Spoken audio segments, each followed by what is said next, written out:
Фэнтези Аланхо-2022. Выставка под таким названием работает в историческом парке «Россия. Моя история». На ней представлены лучшие работы цифровых художников со всей республики, которые прошли конкурсный отбор. Среди них как опытные профессионалы, так и начинающие, совсем юные авторы. Всего на конкурс было выставлено 68 работ. Для выставки было отобрано 28 картин. После картины были обработаны и добавлены графические эффекты. Напомним, в историческом парке работает сразу две выставки, посвященные героическому эпосу Аланхо. На второй представлено материальное наследие народа Саха, национальная одежда, книги и не только. Всю экспозицию можно посмотреть до 11 декабря.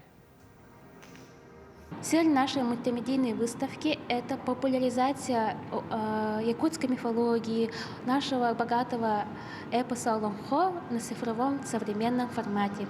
И главное в этом мультимедийной выставке – это привлечение молодежи, школьников, чтобы в дальнейшем и это русло тоже развивалось и передавалось из поколения в поколение уже улучшенных форматах.